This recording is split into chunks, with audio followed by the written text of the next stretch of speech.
Chapter number 15 જળ પરિવાહ.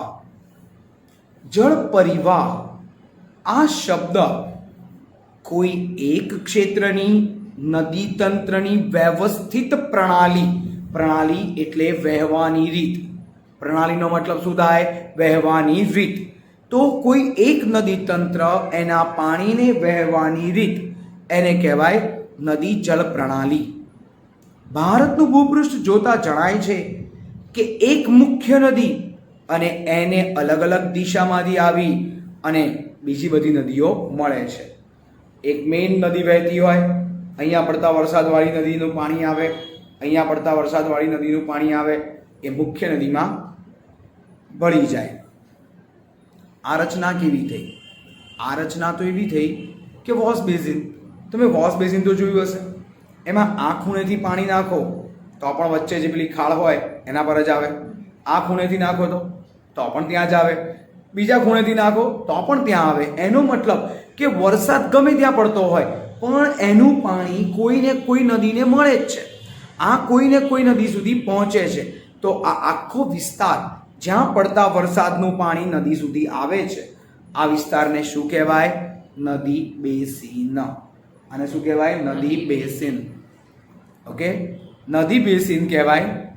આ નદી બેસિન, હવે નદી એનું પાણી કોઈને કોઈ જળાશય, સમુદ્ર, રણ પ્રદેશ એને જઈને મળે. આ પ્રકારે એક નદી તંત્ર દ્વારા તેનો પ્રવાહ જે તે ક્ષેત્રમાંથી પસાર થાય તેને નદી બેસિન કહે છે. કોઈ એક વિસ્તાર કે ક્ષેત્રમાંથી પસાર થાય તો એને કહેવાય નદી બેસિન. નદી બેસિન, નદી બેસિન. કોઈ પર્વત કે ઉચ્ચ ભૂમિ નદીઓના જળ પરિવાહને, કોઈ ઉચ્ચ ભૂમિ એટલે ઊંચો પ્રદેશ, કોઈ ઉચ્ચ ભૂમિ નદીઓના જળ પરિવાહના બે ભાગ કરે, અલગ અલગ રાખે. તો એ બંને ભાગને જુદા કરે. ભાઈ આ બાજુનો નદી પ્રવાહ, આ બાજુનો નદી પ્રવાહ. ભારતમાં પણ આવું છે. ઉત્તર ભારતની નદીઓ અને બીજી દ્વીપકલ્પીય નદીઓ. ભારતમાં પણ આ રીતે જ છે. ઉત્તર ભારતની નદીઓ અને દ્વીપકલ્પીય નદીઓ. તો એ દ્વીપકલ્પીય નદી, ઉત્તર ભારતની નદી, એ બંનેને જુદું પાડનાર જે સ્થળ હોય એને આપણે શું કહીએ? જળ વિભાજક. એને કહેવામાં આવે છે જળ વિભાજક.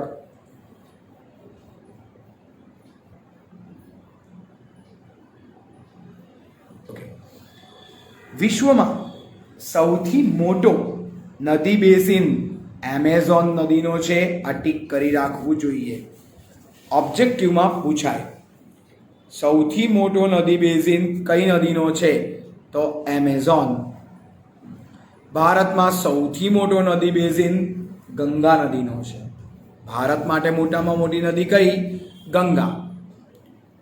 ભારત એનો જળ પરિવાહ એટલે કે આપણી નદીઓનું તંત્ર કેવી રીતે વહેંચાયેલું છે? જળ પરિવાહ એની રચના, જળ પરિવાહ એની રચના કેવી રીતે થાય? જુઓ બુકમાં. ભારતના જળ પરિવાહની રચના ભૌગોલિક રચનાને આધારે થાય. ભૌગોલિક એટલે જમીન સપાટીની રચના. ભૌગોલિક મતલબ કે ભૂમિની સપાટીની રચના એના આધારે થાય. જેમાં તેને બે વિભાગમાં વહેંચી શકાય. પહેલો વિભાગ હિમાલયની નદીઓ, બીજો વિભાગ દ્વીપકલ્પીય નદીઓ.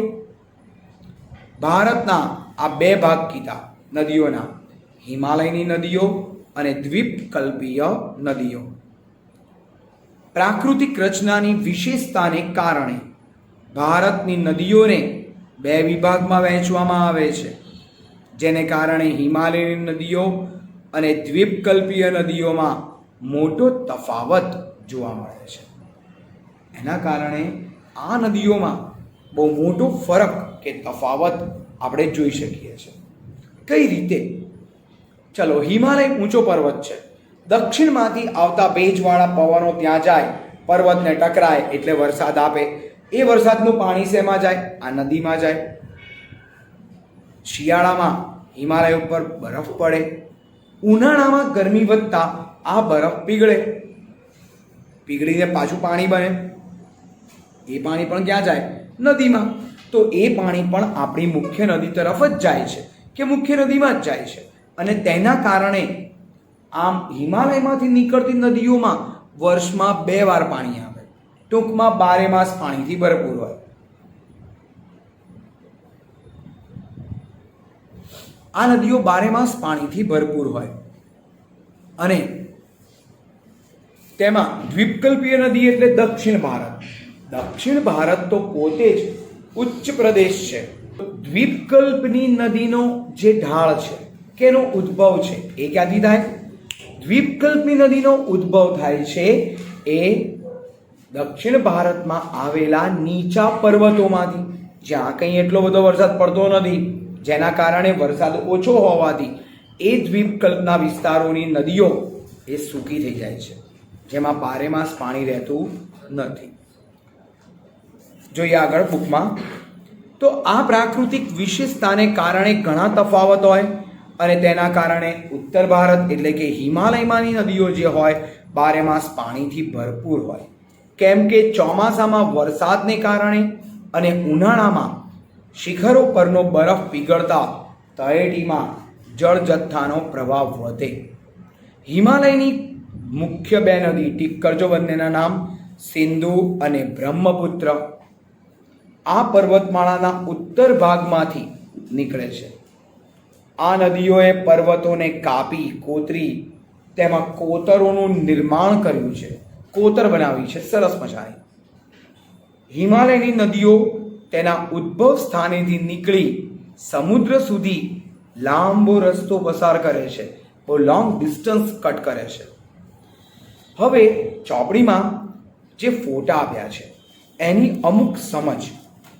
એકચ્યુઅલમાં ચોપડીના જે ફોટા છે સૌથી ઉપર લખ્યું છે નદી સ્ત્રોત. જુઓ બુકમાં સૌથી ઉપર શું લખ્યું છે? નદી સ્ત્રોત. તો એ શું હોય? ધારો કે અહીંયાથી આ નાનકડા તળાવ જેવું છે, આમાંથી નદીનો ઉદ્ભવ થાય છે, તો આને કહેવાય સ્ત્રોત. નદીનો મુખ્ય સ્ત્રોત. બીજું, હવે અહીંયા એક પર્વતીય વિસ્તારમાં ઉબડખાબડ વહેતી હોય છે, આ વિભાગને કહેવાય ઉપરવાસ. ઉપરવાસનો મતલબ નદી જ્યાં પર્વતીય વિસ્તારમાં વહેતી હોય. ગંગા નીકળે છે ક્યાંથી? ગંગોત્રીમાંથી. ગંગોત્રીથી માંડીને છેક હરિદ્વાર સુધી, ગંગોત્રીથી માંડીને છેક હરિદ્વાર સુધી આ ગંગા નદીનો ઉપરવાસ જ કહેવાય. હરિદ્વારમાં એ મેદાનમાં આવે, જ્યાં એ મેદાનમાં પ્રવેશ કરે ત્યાંથી શરૂ થાય મધ્યસ્થ ભાગ.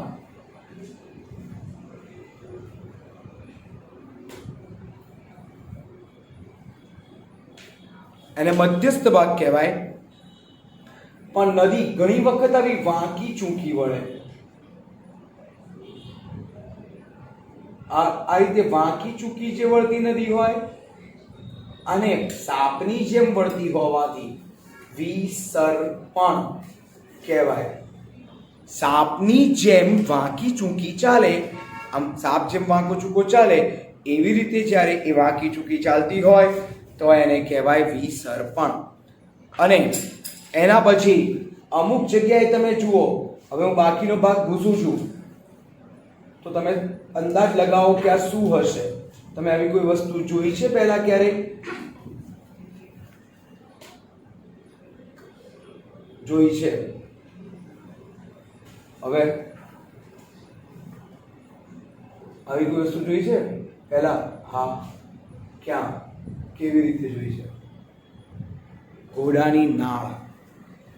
ઘોડાની નાળ જેવો આકાર, એને એટોલ કહેવાય. અને જ્યારે આ નદી વહેતી વહેતી સમુદ્રને મળે ત્યારે પોતાની સાથે લાવેલો કચરો, કાંપ અહીંયા ઠાલવે. આ કાંપ અને કચરો અહીંયા ઠાલવે એમાંથી નદીને પોતાના પ્રવાહના ફાંટા પડે અને આવા અલગ અલગ ફાંટા પડવાને કારણે આ જે આખી રચના થઈ ઊંધા ત્રિકોણ જેવી, બરાબર, આને કહેવાય મુખ ત્રિકોણ પ્રદેશ. તો આમ તે મુખ ત્રિકોણ પ્રદેશ બનાવે. છેક છેલ્લે એને કહેવાય ડેલ્ટા. મુખ ત્રિકોણ પ્રદેશ એટલે શું? ડેલ્ટા. નદી પરિવાહ એની 3 અવસ્થા: ઉપરવાસ સૌથી ઉપર, મધ્ય ભાગ જે મેદાનમાં સળંગ સપાટ વહેતી હોય, અને ત્રીજું અંતઃવાસ કે હેઠવાસ જ્યાં એ સમુદ્રને મળવા દોડે. નદી જ્યારે પર્વતીય ક્ષેત્રમાંથી નીકળે ત્યારે એ તીવ્ર ઘસારણ કરે, બહુ ઘસારો કરે. અહીંથી પોતાની સાથે તે પુષ્કળ પ્રમાણમાં રેતી અને કાંપ લઈ જાય. મધ્ય અને હેઠવાસમાં નદીઓનો પ્રવાહ ધીમો પડે. મધ્ય અને હેઠવાસ એમાં નદીનો પ્રવાહ જરા શાંત પડે. અહીં તેઓ અપવહન વિસર્પણ એટલે સાપની જેમ વાંકો ચૂકો વળાંક ધારણ કરે. તેને કારણે પૂરના પ્રભાવથી મેદાનોમાં ઘણી વખત ઘોડાની નાળ જેવા આકારની રચના થાય. આને કહેવાય એટોલ. મુખ પ્રદેશ આગળ નદી અનેક શાખા નદીમાં વિભાજિત થાય. કાળક્રમે આ વિભાજિત ત્રિકોણ આકારના અતિશય રસાળ ફળદ્રુપ ભાગમાં રૂપાંતર પામે.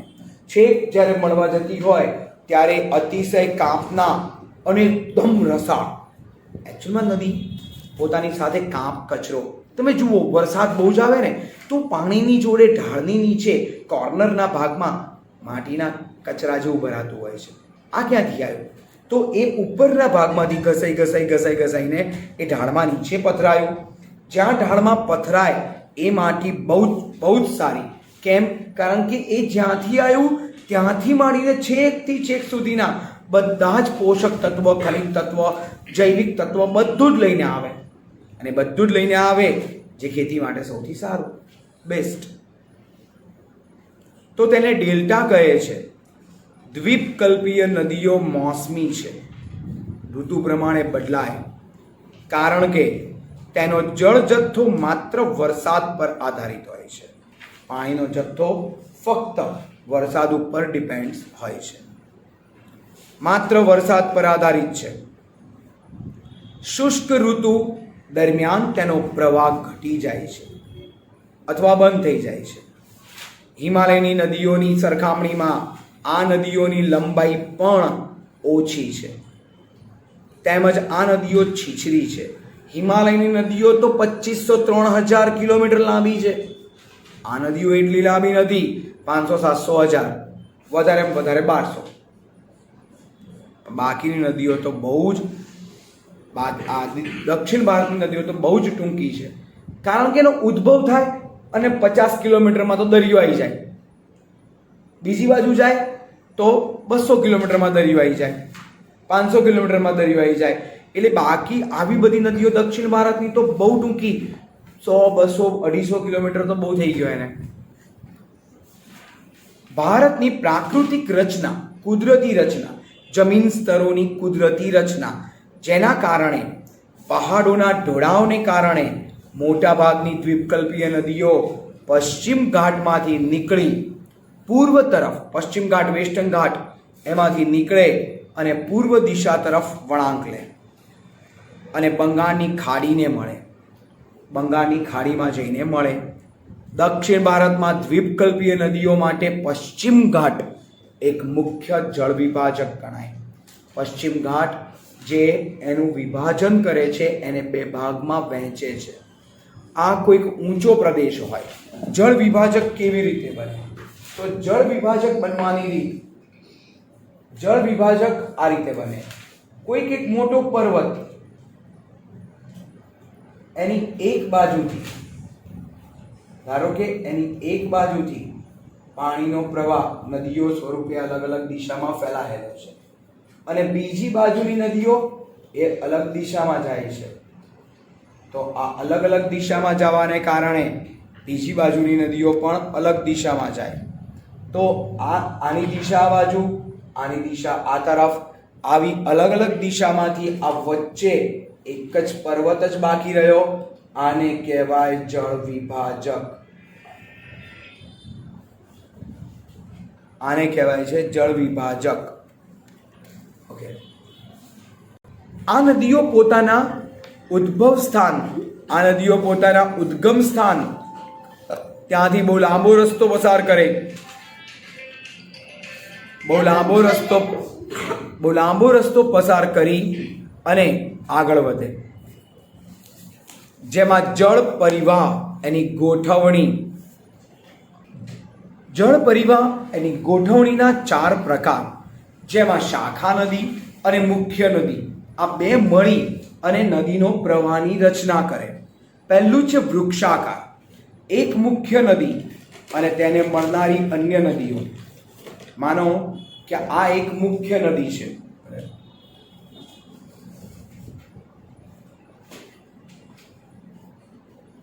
અને એક મુખ્ય નદી અને તેને અમુક નદીઓ આ રીતે શાખા રૂપે મળે.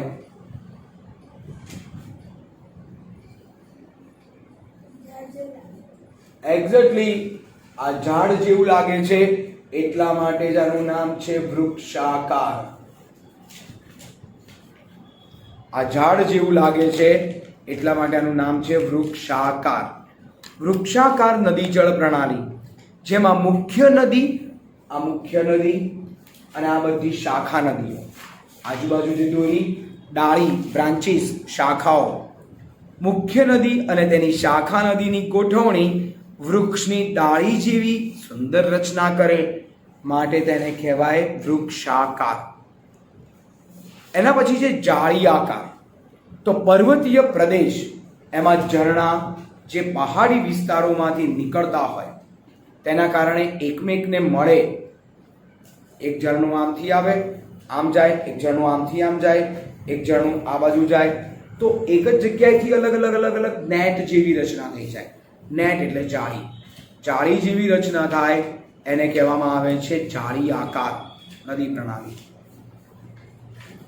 આયાત આકાર, જાળી જેવી રચના મોટે ભાગે હિમાલયના પર્વતીય વિસ્તારમાં વધારે હોય.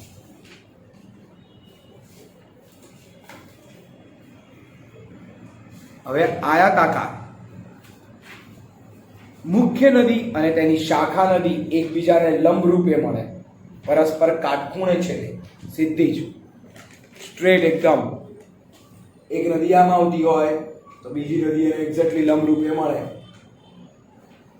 તો આને કહેવાય છે આયાતાકાર રચના. અને છેલ્લી છે કેન્દ્ર ત્યાગી. કોઈ એક જ વિસ્તાર કે સેન્ટરમાં થઈ અને પસાર થતી નદીઓ અલગ અલગ દિશામાં જાય. એક પર્વતની ટોચથી આ બાજુ જાય, એક આ બાજુ ઉતરે, બીજી આ બાજુ ઉતરે, ત્રીજી આ બાજુ ઉતરે, ચોથી આમ ઉતરે, પાંચમી આમ ઉતરે, છઠ્ઠી આમ ઉતરે. તો અલગ અલગ દિશામાં ઘણી બધી નદીઓ જ્યારે એક જ સેન્ટરથી વહેંચાય તો એને કહેવામાં આવે છે આયાતાકાર, કેન્દ્ર ત્યાગી. પર્વતાકાર કે કેન્દ્ર ત્યાગી, પર્વતાકાર કે કેન્દ્ર ત્યાગી કહે છે. તો આના સાથે બીજું એક વસ્તુ પણ આવે કે હિમાલયની નદીઓ અને દ્વીપકલ્પીય નદીઓ. હિમાલયમાંથી નીકળતી નદીઓને આપણે શું કહીએ છીએ? હિમાલયની નદીઓ. Hello friends, I am Bhumir sir. Please મારી ચેનલ ભૂમિર સર એને સબસ્ક્રાઈબ કરો અને standard 9, 10th, 11th, 12th English medium, Gujarati medium બંનેના ગુજરાતી, સંસ્કૃત અને એસએસ ત્રણેય સબ્જેક્ટના વિડીયોઝ તમે જોઈ શકશો. ઓકે, આ ચેનલ પબ્લિકલી છે, જેમાં કોઈ બીજા કન્ટેન્ટ્સ નથી, ઓનલી એજ્યુકેશન રિલેટેડ છે. સો પ્લીઝ દરેક જણ આ ચેનલને સબસ્ક્રાઈબ કરતા રહો અને નવા નવા વિડીયોઝ તમે જોઈ શકશો. તમારા બાળકોને અથવા તો ફ્રેન્ડ સર્કલમાં કોઈ પણ હોય એને પણ તમે આ વિડીયોઝ બતાવી શકશો. Okay, so thank you for this cooperation. Okay, bye.